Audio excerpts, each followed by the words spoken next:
उसे दिखाना नहीं चाहता। क्यों न गुरुजी के खजाने में से हम दिव्य रस्सी का इस्तेमाल करें जिससे इसकी असलियत का पता चल सके।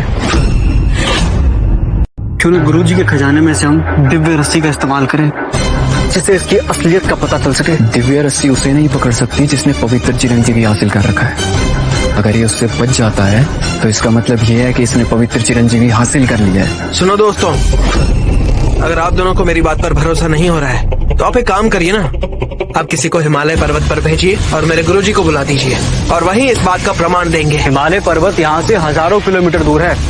अगर हम वायु मार्ग से भी जाएंगे तो आने जाने में पूरा दिन लग जाएगा। हो सकता है कि सबसे पहले वो तुम्हें ही पकड़े। जब गुरुजी आएंगे और तुम्हारी असली पहचान बताएंगे तब हम फैसला कर पाएंगे कि आगे क्या करना है। ये आसान नहीं है।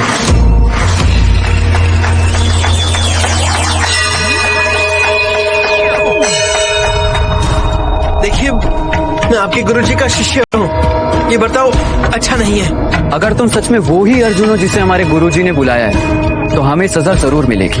वो लेंगे और तुम्हारे आगे झुककर माफी मांगेंगे। लेकिन तुम एक कपटी हो, इसलिए हमने तुम्हें रस्सी से बांध दिया है। हम तो केवल अपनी नौकरी कर रहे हैं, इन कीमती फलों की रक्षा कर रहे हैं। इसके बदले हमारे गुरुजी हम दोनों को इनाम देंगे। आप दोनों 1000 साल से ज्यादा जिए हैं, फिर भी आप दोनों कितने बेवकूफ हैं और आप लोग अपने गुरुजी का अपमान कर रहे हैं। और मुझे यकीन है कि आपके गुरुजी भी आपको बेवकूफ ही समझते होंगे। तुम्हें जो भी कहना है वो कहो। ये दिव्य रस्सी कोई ऐसी वैसी रस्सी नहीं है। अगर तुम्हारे अंदर सच में पवित्र चिरंजीवी वाली शक्तियां होंगी तो तुम इससे आसानी से निकल जाओगे, और अगर तुम नहीं निकल पाए तो इसका मतलब ये है कि तुम एक कपटी हो। जितनी ज्यादा कोशिश तुम करोगे ये रस्सी उतनी ज्यादा टाइट होती जाएगी जब तक तुम्हारी सांसें नहीं रुक जाती। लेकिन अगर तुम अभी दिव्य रस्सी से निकल सकते हो तो हम तुम पर विश्वास। देखिए, मैंने ऐसा कुछ भी नहीं किया है। जब मैं हिमालय पर्वत पर था तो मेरे गुरुजी ने मुझे बोला कि मुझे एक मुक्का मारो, और जब मैंने उन्हें मुक्का मारा तो उन्हें गुदगुदी जैसा महसूस हुआ। मेरे पास कोई शक्तियाँ नहीं है, और उन्होंने मुझे ये भी बोला कि मैं बहुत कमजोर हूँ और मेरे अंदर कोई काबिलियत ही नहीं है। नहीं, ऐसा नहीं हो सकता। गुरुजी शिवानंद ने हमें एक संदेश भेजा था जिसमें साफ साफ शब्दों में ये लिखा था कि तुमने पवित्र चिरंजीवी प्राप्त कर ली है, और तो और तुम्हारी रस विद्या का भी कोई तोड़ नहीं है, वरना मैं तुम्हें कभी अपने आप बुलाने ही नहीं आती। अरे गुरुजी ऐसा क्यों कर रहे हैं? वो मेरी काबिलियत के बारे में बाहर बड़ा चढ़ाकर क्यों बता रहे हैं? वो मुझे बलि का बकरा क्यों बना रहे हैं? या तो तुम या तुम्हारे गुरुजी, तुम दोनों में से एक तो झूठ बोल ही रहा है। देखो, वो तो मैं बिल्कुल भी नहीं हूँ। मैं ना एक बहुत छोटे स्तर का व्यक्ति हूँ और मुझे मेरा स्तर बहुत अच्छे से। वस्तु का इस्तेमाल नहीं करना है, हाथों से तोड़ना है। ऐसी बात मैंने पहले कभी नहीं सुनी। मेरे गुरुजी ने कहा था कि जब कोई तपस्वी अपने विशेष स्तर पर पहुंच जाते हैं तो वो अपना गौरव सोने में बदल सकते हैं, और ये किसी सोने की वस्तु से भी ज्यादा अनमोल है, और हाथ से वो फल तोड़ना भी काम आ सकता है। मेरा गौरव सोने में बदलना है? गुरुजी ने बोला था कि सिर्फ पवित्र चिरंजीवी प्राप्त किए लोग ही ये कर सकते हैं। मैं तो पवित्र चिरंजीवी हूँ ही नहीं। ठीक है, तो सबसे पहले मैं जाऊंगा। मैं 3500 साल तक तपस्या किया हूँ और इस तपस्या से मुझे शक्ति मिली है। इस पवित्र फल को मैं ही तोड़ सकता हूँ। शाबाश, इन बड़ी बड़ी बातें करने वाले लोगों को दिखाते हैं कि ये औषधि बनाने के लिए काफी ताकत और काबिलियत चाहिए, सिर्फ खोखले शब्द नहीं। अर्जुन, अगर एक बार इन्होंने पवित्र फल तोड़ लिया तो ये सफलता की आधी सीढ़ी पार कर लेंगे, और अगर बात नहीं सुनी, तोड़ो उसे। बोलना बंद करो, उसे तोड़ो। मैं इसे तोड़ूंगा, और अगर मैं इसे तोड़ नहीं पाया तो आप लोग हार मानेंगे।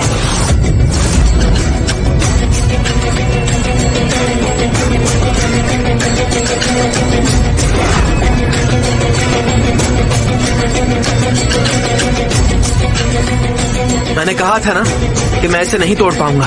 अपने गौरव की शक्ति से मैं इसे नहीं तोड़ पाऊंगा। अब यकीन हुआ आप लोगों को? इसका मतलब है कि तुम्हारे गुरु एक धोखेबाज है, और ये मंगनी तोड़ना एक सही निर्णय है। मुझे नहीं पता गुरुजी ने इसे क्यों बुलाया है। ये दावा करता है इसे दवा बनाना आता है, लेकिन ये झूठ से भरा हुआ है। हमें इसे निकाल देना चाहिए।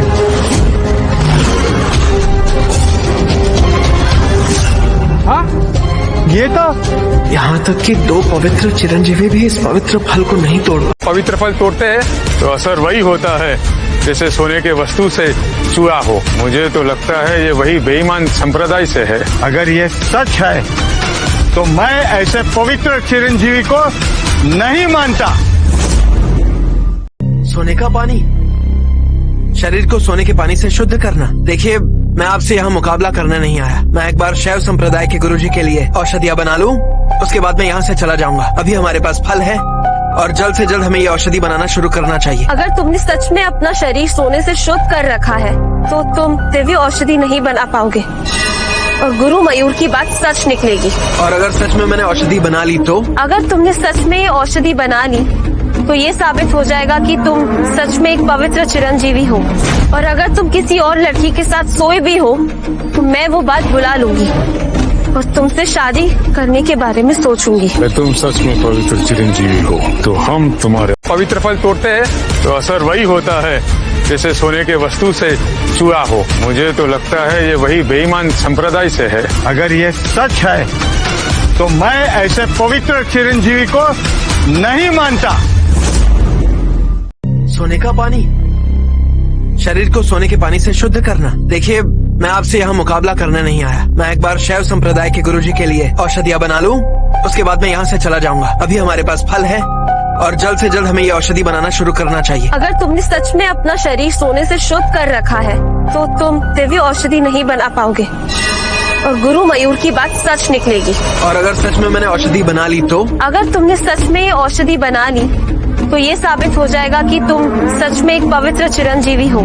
और अगर तुम किसी और लड़की के साथ सोए भी हो तो मैं वो बात भुला लूंगी और तुमसे शादी करने के बारे में सोचूंगी। तुम सच में पवित्र चिरंजीवी हो तो हम तुम्हारे गुरु मयूर के मुकाबले ये भी कुछ अच्छी नहीं है। ये तुम ही हो। तुम्हारी गलती के वजह से मैंने गलत रास्ता चुना।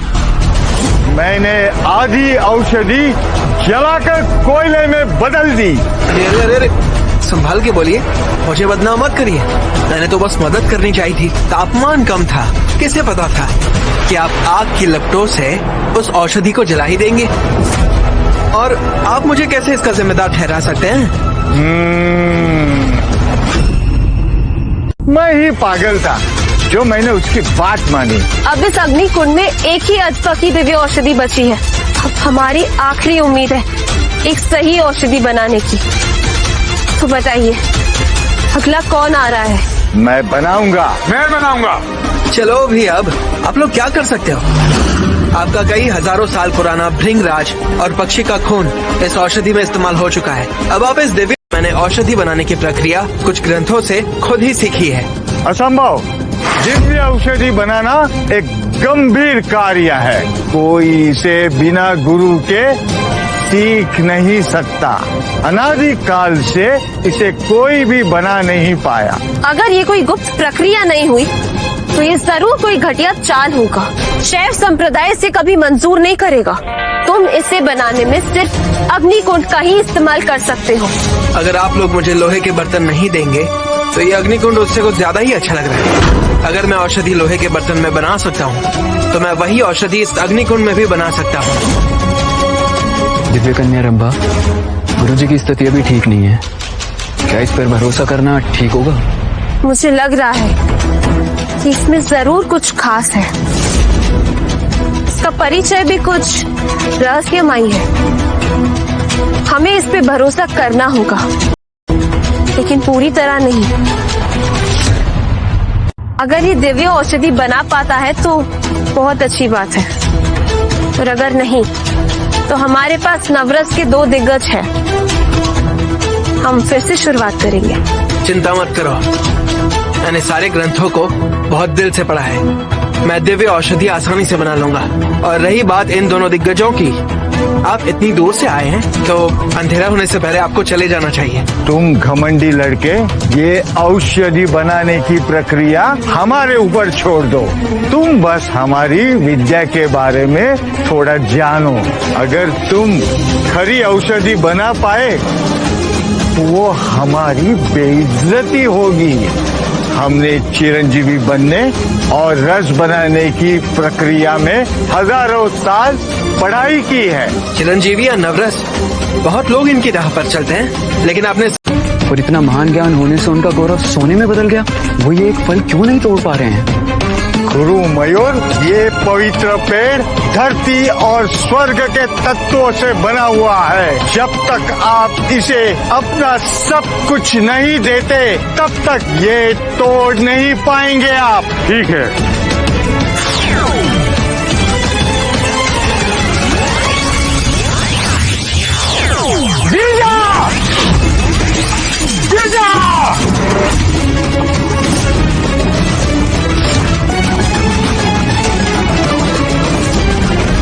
गुरु मयूर, आपने हजारों सालों से तपस्या की है और आपको अब तक उस स्तर पर पहुंच जाना चाहिए था कि आपका गौरव सोने में बदल जाए, लेकिन आप ये फल तोड़ नहीं पा रहे हैं। ऐसा नहीं है कि मेरी तपस्या से सहन शक्ति कम हुई है। ये पवित्र फल अब तक पका ही नहीं है, इसलिए मैं इसे तोड़ नहीं पा रहा हूँ। ये पवित्र पेड़ 10,000 साल में इस्तेमाल करोगे एक परम चिरंजीवी के खजाने बनाने के लिए?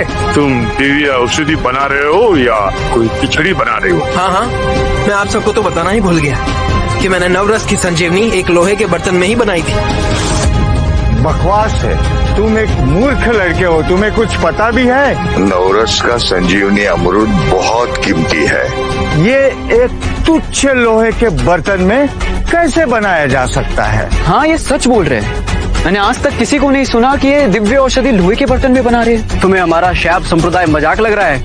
अगर ये बात बाहर फैल गई कि तुमने दिव्य औषधि बनाने के लिए लोहे की बर्तन का इस्तेमाल किया है, पूरे समाज में हम हंसी के पात्र बन जाएंगे। अर्जुन, ये क्या कह रहे हो? तुम्हें औषधि बनाने के लिए एक लोहे का बर्तन चाहिए? क्या तुम कोई चुटकुला सुना रहे हो या ये तुम्हारा कोई गुप्त तरीका है? अरे नहीं नहीं, मैंने हिमालय पर्वत पर 20 साल तक तपस्या की है और दिव्य कन्या रंभा, कृपया इस औषधि को आप अपने गुरुजी को दीजिए। ये दिव्य औषधि जहरीली है और इसमें से बदबू आ रही है। रंभा जी, कृपया करके ये औषधि अपने गुरुजी को मत दीजिए। इसमें जहर है? बकवास! ये औषधि भले आधी हो, लेकिन ये पवित्र फल और हजारों साल की भृंगराज से बनी हुई है। ये खरी औषधि है। इसने तुम्हारे गुरुजी तक एक औषधि पहुंचाने से रोक दिया है। इसके इरादे ठीक नहीं है। अगर आप ये बात कहते हैं कि औषधि जहरीली नहीं है, तो आप ब्रह्मा जी और इन 2 लड़कों के सामने खा कर दिखाइए और अपने आप को साबित करिए। आप ये खा ही नहीं सकते क्योंकि आप ये खाने से डर रहे हो। ये दिव्य औषधि बहुत कीमती है। पवित्र फल, भृंगराज और न जाने कितने कीमती तत्व इसमें गई है। चाहिए औषधि जहरीली हो या ना हो, चाहे इसे शैव संप्रदाय के गुरु खाए या ना खाए, इसका फैसला करने वाले हम। असत्य कभी मूल का सिर्फ खुल जाओ!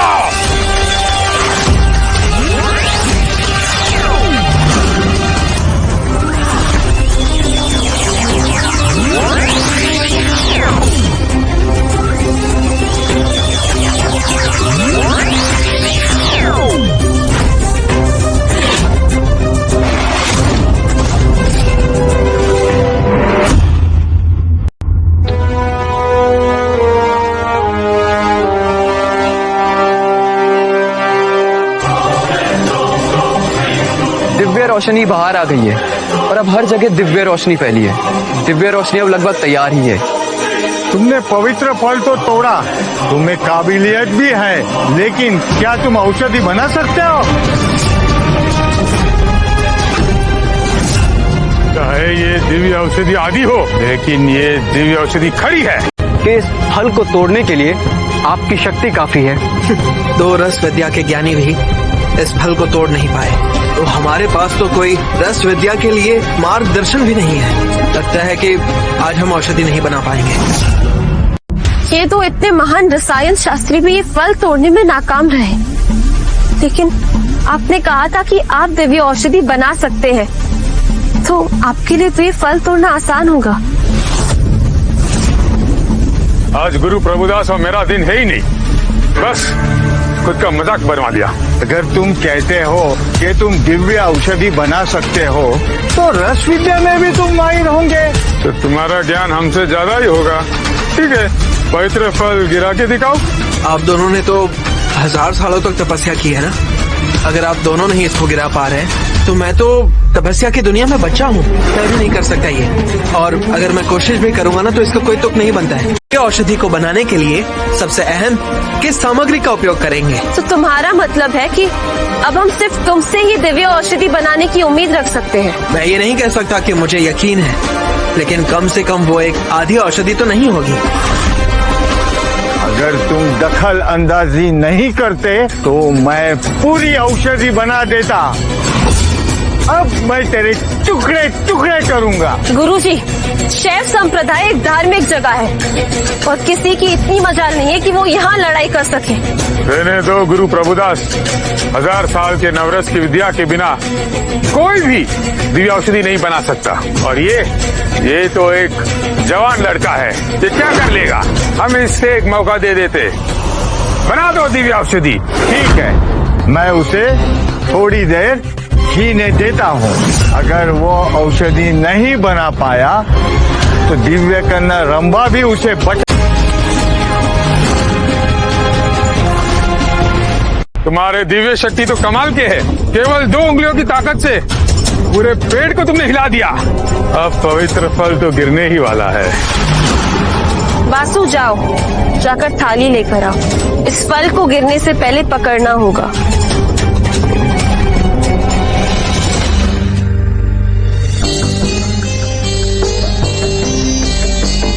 मुझे लगता ही नहीं है कि ये फल जल्दी से गिरेगा। क्यों ना आप अपनी दोनों उंगलियों से शक्तियां और लगा कर देखो। ठीक है, मैं और शक्ति का इस्तेमाल करता हूँ। अब ये फल जरूर गिरेगा। इसे पकड़ने के लिए तैयार हो जाओ।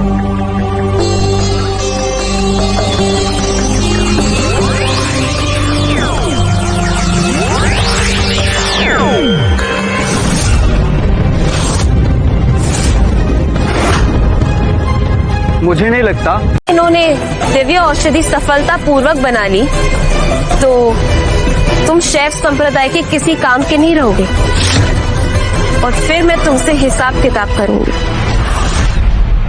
बेशक मैं इस फल को नहीं तोड़ सकता, लेकिन ये किसने तय किया कि मैं औषधि नहीं बना सकता? तुम पवित्र फल तो तोड़ नहीं सकते तो पवित्र औषधि कैसे बनाओगे? क्या तुम अग्निकुंड में कूदकर खुद वो खास तत्व बन जाओगे? इसे कुछ नहीं पता।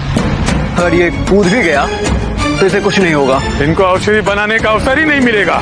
एक बार मैं उस फल को तोड़ दूंगा तो ज्यादा समय नहीं लगेगा औषधि बनाने में।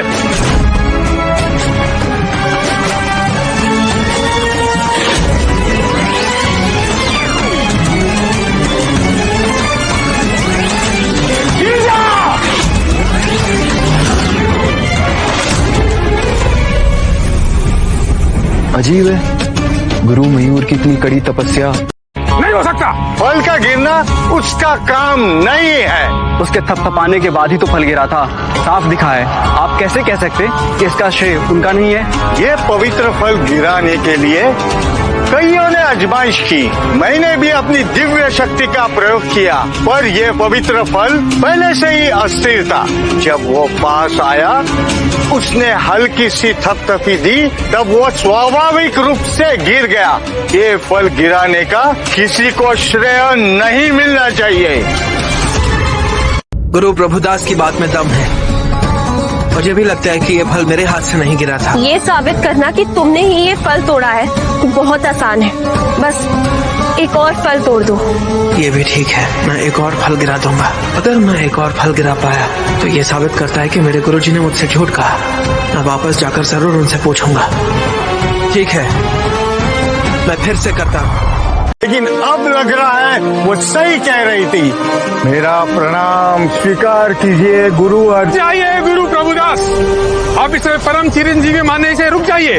वो भी सिर्फ इसलिए कि इसने एक फल तोड़ा है। तुम कहना क्या चाहते हो? पवित्र फल तो तभी गिरता है जब कोई सोने की वस्तु से छूता है। इसका मतलब ये है कि इसके पास कोई सोने का वस्तु है। गुरुजी, इससे आपका क्या मतलब है? क्या आप ये कहना चाहते हैं कि उसने हमारे साथ धोखा किया है और उसने चुपके से सोने की वस्तु इस्तेमाल करके ये फल गिराया? सोने की चीज मेरे पास तो कोई लोहे की भी चीज नहीं है, तो सोने की चीज कहाँ से लाऊंगा? कई बेईमान चिरंजीवी संप्रदाय के शिष्य बचपन से ही सोने के पानी में स्नान करते हैं और अपने शरीर को शुद्धि करते हैं और उस वजह से उनका शरीर भी सोने की तरह होता है। शायद ये भी ऐसे ही कुछ बेईमान संप्रदाय से आया होगा। चाहे उनका तपस्या का स्तर ऊंचा न हो, फिर भी उनका अंग सोने की तरह हो जाता है और इसलिए जब वो फल देता है और फल कच्चा है या पक्का है ये तो गुरुजी को पता ही होगा ना। अगर ये फल पका नहीं होता तो गुरुजी हमें यहाँ क्यों बुलाते? अबे शैतान, क्या तुम ये कहना चाहते हो इतने सालों की तपस्या से मैं एक फल नहीं तोड़ सकता? ठीक है, तो तुम कोशिश करो। अगर तुम इस फल को तोड़ पाए तो मैं सारा अभिमान निकालकर तुम्हें अपना गुरु मानूंगा। अरे नहीं नहीं, मैंने ऐसा नहीं कहा कि मैं इसे तोड़ दूंगा। आप इतने सालों से तपस्या कर रहे हैं, अगर आप नहीं कर पाए तो मेरा तो स्तर बहुत छोटा है, मैं कैसे कर पाऊंगा? तो फिर तुम फालतू की बातें क्यों करते हो? अगर तुम फल तोड़ नहीं पाए तो मैं तुम्हारी इज्जत वापस लाता हूँ। मैं फल तोड़ के दिखाता हूँ ताकि इनकी हंसी रुक जाए। हटो यहाँ से। दिव्य शक्ति आरंभ हो। चिरंजीवी बल गिर जा। भाई, लेकिन मैंने बस इसे छुआ और ये गिर गया। क्या गुरुजी मुझसे हर वक्त झूठ बोलते रहे? क्या मैं सच में चिरंजीवी से ऊपर हूँ? क्या मैं एक पवित्र चिरंजीवी हूँ? देखो, ये फल तो इसने गिरा दिया। ये जमीन पे गिर चुका है, ये गायब हो जाएगा। जल्दी करो, इसे उठाओ।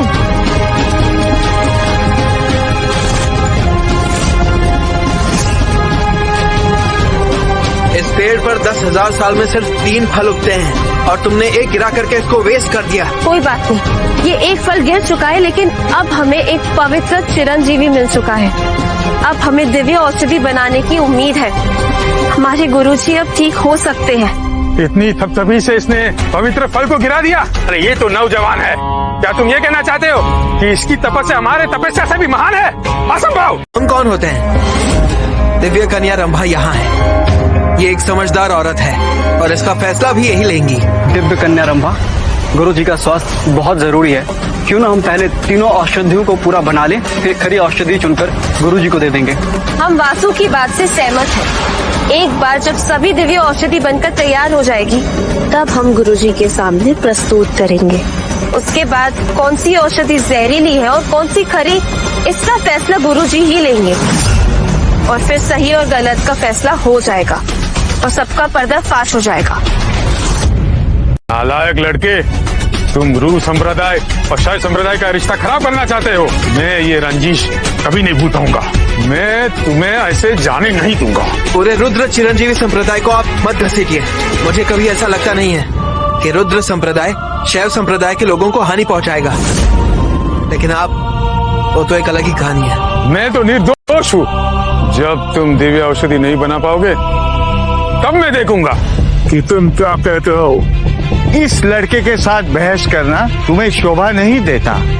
एक बार मैं ये औषधि बना लूं, फिर हम दोनों साथ गुरु के पास जाएंगे और उन्हें इस लड़के के बारे में बताएंगे कि ये चिरंजीवी के मार्ग को कैसे बदनाम करता है। ठीक है गुरु प्रभुदास, ठीक है। गुरु प्रभुदास, मुझे पता नहीं मुझसे क्या गलती हो गई, लेकिन इन लोगों को जहर के बारे में पता चल गया। अब आयु संप्रदाय का जो काम है उसका पूरे करने का जिम्मेदारी आपका होगा। तुम चिंता मत करो, दिव्य औषधि कोई मामूली चीज नहीं है। वो उसे बना ही नहीं पाएगा। जब वो उसमें असफल हो जाएगा तो मैं उसके अंदर एक गुप्त जहर मिला दूंगा।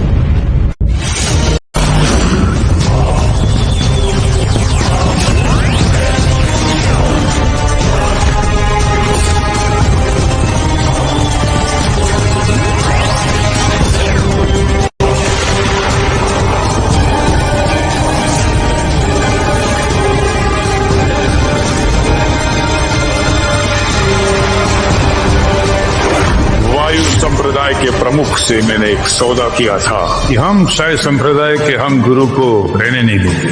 मैंने इसमें जहर डाल दिया है। उन्हें सिर्फ एक जहरीली दिव्य औषधि मिल पाएगी। एक बार शायद संप्रदाय के गुरु मर जाए, मुझे शायद संप्रदाय में हिस्सा मिल जाएगा। इस औषधि में से जहरीली बदबू क्यों आ रही है? क्या ऐसा हो सकता है कि 1000 साल पहले का भृंगराज जहरीला हो? गुरु मयूर, ये तैयार है। कृपया अग्निकुंड खोलिए और औषधि लेकर आइए। हृदय में उजाला, चार रंग, तर मेरा। मुझे सतर्क कर रहे हो। मैं तुम पर विश्वास नहीं करता।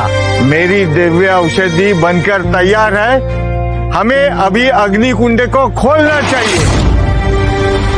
हद है, मुझे विश्वास नहीं हो रहा है कि इन्होंने भाप लिया। फिर अग्निकुंड खोलो, क्योंकि अगर उसमें औषधि किसी काम की नहीं हुई तो आपके पास गुरुजी को कहने के लिए कुछ नहीं होगा। वो तो चलो छोटी सी बात है, रस के ज्ञाता होते हुए भी अपनी इज्जत को खुद अपने पैरों से कुचलना, ये तो बड़ी बात है। सोचिए इस बारे में। इसकी बात में दम तो है। पौराणिक ग्रंथ कहते हैं कि गर्म और ठंडे को मिलाने के लिए तापमान बहुत ज्यादा होना चाहिए। हम इसे मध्यम आंच पे थोड़े और समय के लिए पका दे। अगर सही बन गया तो बहुत ही अच्छा, और अगर नहीं भी बना तो केवल 10 या 20% दिव्य औषधि हम खो देंगे। ठीक है, मैं इस बार तुम पर विश्वास करता हूँ। अब देखो मुझे, मैं कैसे। नहीं, पवित्र फल के बिना हम आज दिव्य औषधि नहीं बना सकते। आपके गुरुजी ने कहा था कि आपने पवित्र चिरंजीवी प्राप्त कर ली है, तो इस फल को गिराने में आप इन दोनों गुरुओं से ज्यादा सक्षम होने चाहिए। और मैं सच में ये जानना चाहूंगी कि आप पवित्र चिरंजीवी बन चुके हैं या नहीं। चिरंजीवी, और ये मैंने इसकी घमंड भरी बातें बहुत सुनी है, लेकिन ये सबसे ज्यादा पागलपन है। जब से ब्रह्मांड की सृष्टि हुई है तब से चिरंजीवी का रहस्य केवल कुल देवता के पास है, और तुम अपने आप को कुल देवता के बराबर समझते हो क्या? अगर तुम इस मंदिर में नहीं खड़े होते तो मैं तुम्हें पीछे छीन देता। मैंने ऐसा कभी नहीं कहा कि मेरे पास महाशक्ति है। हो सकता है ना कि मेरे गुरुजी मजाक कर रहे हो। आपने गलत सुना है। सुनना एक बात है और देख के यकीन करना अलग। हमें नहीं पता कि आप झूठ बोल रहे हो या क्या। आप बस फल तोड़ने की कोशिश करो। क्या तुमने इनकी आगे झुक कर तुम्हारी पूजा करेंगे। ठीक है।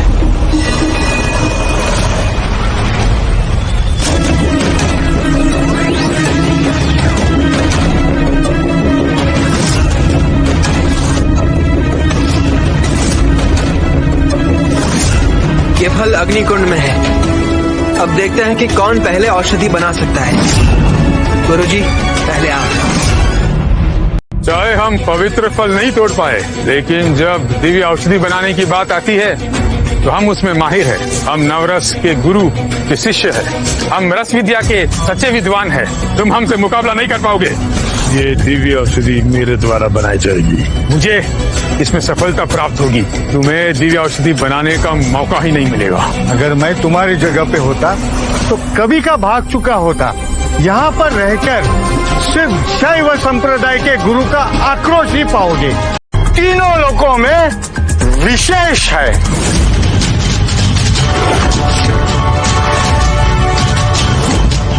एक जीवित पौराणिक पक्षी में से 10 खून की बूंदें निकलने में 100 साल लगते हैं। एक छोटी सी शीशी भरने में 10,000 साल लगते हैं। और ये एक बहुत ही विशेष खजाना है, और इसे औषधि के लिए इस्तेमाल करना इस तत्व की बर्बादी है। चुप रहे। सभी शैव संप्रदाय के गुरु चिरंजीवी के पूर्वज है। सिर्फ एक ही ऐसे चिरंजीवी इस खजाने का हकदार होता है।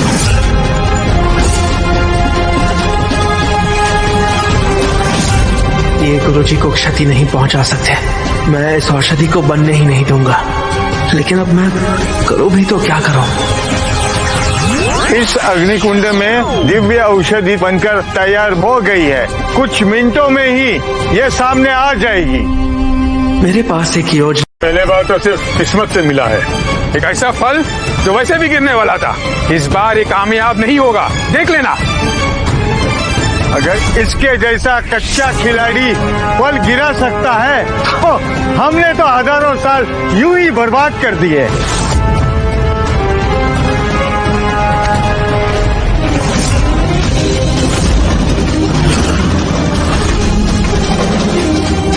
स्वर्ण मोती के विनाश से 10 स्वर्ण कमल बने। चाहिए मानना मुश्किल है, लेकिन हकीकत यही है कि मैंने फल तोड़ दिया। मैं ये नहीं कह सकता कि मैं पवित्र चिरंजीवी हूँ, लेकिन उतना कमजोर भी नहीं जितना मेरे गुरुजी बोलते हैं। वापस जाकर मुझे ये गुरुजी से पूछना पड़ेगा। गुरुजी, आपने हजारों साल खराब किए हैं, लेकिन मैंने ये फल तोड़ा है। जब दिव्य कन्या रंभा ने कहा कि तुम्हारे पास चिरंजीवी शक्तियां है, तब मैंने विश्वास नहीं किया। आधी प्रक्रिया खत्म कर दी है, बाकी आधा आप लोगों के लिए छोड़ा है। उसके लिए हमें सिर्फ एक खास तत्व चाहिए और हमें सही कर्म से चलना होगा। मेरे गुरुजी कहते हैं कि ये पवित्र पेड़ का फल ही खास तत्व है और हर रस विद्या के ज्ञानी की गुप्त विधि भी इसे सफल करने में योगदान देती है। पवित्र फल पेड़ पे लगे हुए हैं, इसे तोड़ने के लिए आपको अपनी विद्या का इस्तेमाल करना होगा। ये चमत्कारी फल चिरंजीवी बनने का खजाना है और ये 5 तत्वों के लिए खतरा है। इसको जब सोना मिलता है तभी गिरता है, और तब सूखता है जब लकड़ी से मिलता है, जब घुलता है तब पानी में मिलता है, और जब जलता है तो आग से मिलता है, और जब डूबता है तो धरती से मिलता है। और इस फल को तोड़ने के लिए ना हमें स्वर्ण चयक चाहिए होगा। पवित्र फल तब सच में गिरता है जब वो सोने से मिलता है, लेकिन अगर वो सोने की किसी भी वस्तु को छू ले तो उसका दिव्य गौरव खत्म हो जाता है। वो औषधि बनाने के किसी काम का नहीं रहेगा। तो आपको ये फल हाथों से ही तोड़ना पड़ेगा। हमें सोने की अगर मुझे ठीक से याद हो तो मेरे फल तोड़ने से पहले तब भी आपने मुझे यही कहा था। अब क्या हुआ?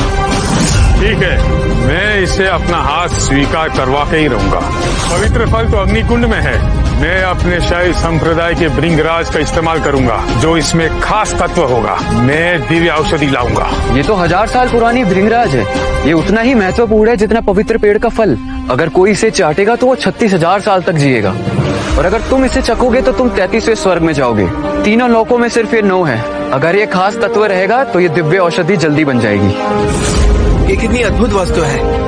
अगर ये मनुष्य के काम आए, महामारियों में काम आए, तो ये कितनी जानों को बचा सकती है। इसको एक औषधि बनाने में इस्तेमाल करना एकदम से व्यर्थ होगा। ये अल्प दृष्टि है मूर्ख लड़के। क्या तुम किसी नश्वर के जान को शाही संप्रदाय के गुरु की जिंदगी से ज्यादा कीमती मानोगे? ना है, अब मुझे उसका इस्तेमाल करना ही होगा। मुझे संदेह है कि पौराणिक पक्षी का खून ठंडा है और ये औषधि गर्म है, और जब उन्हें मिलाया जाता है तो उसका तापमान घटता और बढ़ता है। तो आपकी जो ये औषधि है ना, वो भी आधी ही पकी होगी। क्या बकवास करते हो? मैंने जो दिव्य औषधि बनाई है पौराणिक पक्षी के खून से, वो पूरी पकी हुई होती है। क्या आपने कभी दिव्य औषधि बनाई है? आपने तो ये भी कहा था कि दिव्य औषधि विशेष है। चिरंजीवी समाज में भी ये दुर्लभ है। नवरस के महान गुरु भी इसे आधा सही बनाते हैं और आधा गलत बनाते हैं। आप इतने निश्चिंत कैसे हैं? मैं बस आपको इतना कीमती तत्व बर्बाद करते हुए नहीं देख पाऊंगा। और आपको मैं ये बात याद दिलाना चाहूंगा कि इस अग्निकुंड का तापमान इतना ज्यादा नहीं है कि आप उसमें औषधि मिला पाए। उसे बनाने के लिए आपको ज्यादा तापमान की जरूरत पड़ेगी। मुझे इस लड़के पे बिल्कुल भरोसा नहीं है। ये केवल आपकी बनाई हुई औषधि को व्यर्थ साबित करना चाहता है। तुम बहुत महान हो। गुरु प्रभुदास जी, आप ही ने कहा था एक बारी कि तीनों लोकों में ऐसी कोई भी औषधि नहीं है जो आप न बना पाए। तो हमें अभी आप पर ही भरोसा करना होगा। आइए। आप बेफिक्र रहिए। मैं इस दिव्य औषधि को अगर नहीं बना पाऊंगा, मैं अपने आप को इस पदवी से हटा दूंगा और फिर कभी इस चिरंजीवी मार्ग पर नहीं जाऊंगा। गुरु प्रभुदास, आपने रस विद्या एक बहुत बड़े विद्वान से सीखी है। आपने सबसे अलग तत्व चुना होगा मुख्य सामग्री के लिए। बिल्कुल ठीक। मैं एक अमर खजाना लाया हूँ जो गुरु मयूर के तत्वों से भी खास है। ये पौराणिक पक्षी का खून है। ये एक अद्भुत औषधि है। ये मरे हुए को जिंदा करता है और हड्डियां भी ठीक करता है। ये नहीं पाएगी। आखिर में शैव संप्रदाय के गुरु को हमारी बनी हुई औषधि को ही चुनना होगा और हमारा मकसद पूरा होगा। ठीक है, तुम बना लो और मैं भी देखता हूँ कि तुम्हारी बनाई हुई दिव्य औषधि क्या ये अग्निकुंड के बचे हुए टुकड़ों से ज्यादा कीमती है या नहीं। चाहे मैं एकदम सही दिव्य औषधि नहीं बना पाया, लेकिन आपकी बनाई हुई इस औषधि से बुरी तो नहीं होगी। ठीक है, तो मैं इसे तुम्हारा वादा मानती हूँ, लेकिन अगर तुम इस दिव्य औषधि को नहीं बना पाए तो मेरे बुरे व्यवहार पे कुछ मत कहना। रंभा जी, आज तक मैंने औषधि बनाने में कोई भी गलती नहीं की है, लेकिन मैंने अपने संप्रदाय में हमेशा से लोहे के बर्तनों का उपयोग किया है और ये सजावटी अग्निकुंड मेरे लिए नया है। क्या आप लोगों के पास कोई लोहे का बर्तन है? क्या आप लोगों के पास कोई लोहे का बर्तन है? क्या मजाक है? तुम एक लोहे का बर्तन का तीर आग की लपेटे निकालता हूँ। बहुत बढ़िया। आपकी आग की लपटों से ये दिव्य औषधि कोयले में बदलने वाली है। 4 मौसम जब मिले, अमृत हो जाए तैयार। स्वर्ण सिंहासन पर बैठे हैं हमारे प्यारे भगवान। सभी आत्माएं आए, शक्ति दे जोर से, निषिद्ध महल की रक्षा करे और चमके जोर से।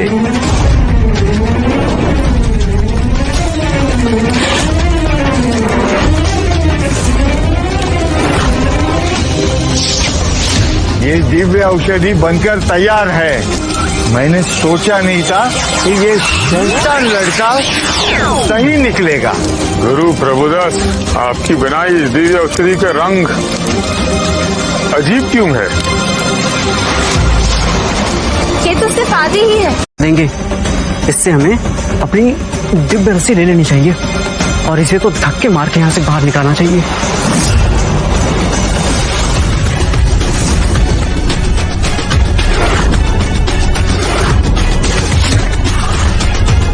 मेरी दिव्य रस्सी?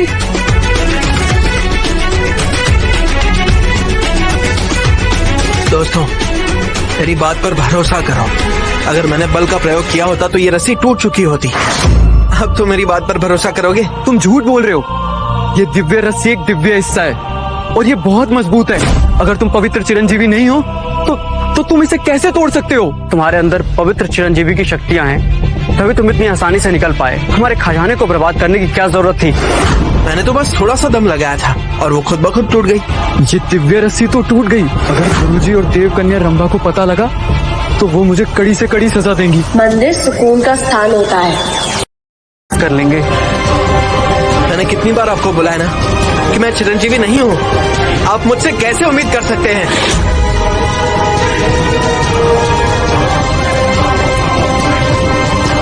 अचानक से ये रस्सी ढीली कैसे होने लग गई? क्या ऐसा हो सकता है कि इन लोगों में दम नहीं है? हो सकता है इन्होंने ये रस्सी जोर से नहीं बांधी हो। मुझे लगता है कि अगर मेरे गुरुजी ने किसी को यहाँ पे बुलाया है तो वो कोई आम इंसान तो नहीं होगा। अगर तुम इससे अब निकल नहीं पाए तो इसका मतलब ये है कि तुम एक कपटी हो। तुम्हारी सजा अब ये होगी कि तुम इस दिव्य रस्सी से दबकर अपने प्राण त्याग दो। इसे हम इसी दिव्य रस्सी से बंधे रहने देते हैं। यक्ष, चलो हम चलते हैं। वो इतनी देर से बंधा हुआ है लेकिन उसने अब तक अपनी शक्तियों का इस्तेमाल नहीं किया। शायद ये वो अर्जुन नहीं है। यक्ष, हम केवल इसे डराना चाहते थे, लेकिन अगर इसे हमारे क्षेत्र में कुछ हो गया तो गुरुजी हमें कड़ी सजा। ये इतनी तेज तेज आवाजें क्यों आ रही है?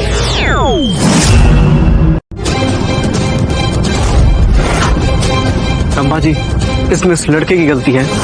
इसने अपनी असली शक्तियां छुपाई, इसलिए मैंने और यक्ष ने दिव्य रस्सी का इस्तेमाल किया। इसने सिर्फ हमें तंग नहीं किया बल्कि गुरुजी की कीमती रस्सी के भी टुकड़े टुकड़े कर दिए। पहले बार तुमने ही तो मुझसे कहा था कि जिस इंसान ने चिरंजीवी प्राप्त कर रखा हो वही इस रस्सी को निकाल सकता है, लेकिन मेरा स्तर तो अभी बहुत नीचे है। चिरंजीवी और मैं तो चिरंजीवी पा ही नहीं सकता। हो सकता है कि तुमने ना जरूर कोई गलत रस्सी दे दी होगी। ये तो दिव्य रस्सी हो ही नहीं सकती। अर्जुन जी हमारे खास मेहमान हैं, तो उनसे अगर दिव्य रस्सी टूट भी गई तो कोई बात नहीं। शैव संप्रदाय उनसे बैर नहीं रखेगा, लेकिन तुम्हें ये शक्तियाँ छुपा के गलत फहमी पैदा करने की कोई जरूरत नहीं थी। मैंने शक्तियाँ छुपाई? अरे लेकिन उसके लिए शक्तियाँ होनी भी तो चाहिए। इसे पता है तुमने वो सब कर लिया? तुमने तो कहा था कि तुम अपने गुरुजी से पूछोगे कि तुम्हें हम तीनों में से किससे शादी करनी है, लेकिन तुमने ऐसे कैसे? ठीक है, तुमने अपना वादा तोड़ दिया, पता चल गया अब असली कपटी कौन है, और वो तुम्हारे गुरुजी नहीं, तुम खुद हो। रंभा जी, आप गलत समझ रही हैं। दरअसल सब कुछ इतनी जल्दबाजी में हुआ कि मुझे पता ही नहीं चला। बस यहाँ की देव कन्या होने के नाते मैं तुमसे शादी नहीं करूंगी। मैं एक ऐसे आदमी से शादी नहीं करूंगी जो दूसरे औरत के साथ सोया हो। मैं तुमसे शादी नहीं कर सकती, लेकिन तुम इस चीज का प्रायश्चित सिर्फ तभी कर पाओगे जब तुम दिव्य औषधि बना लोगे। अगर तुम इसमें नाकाम रहे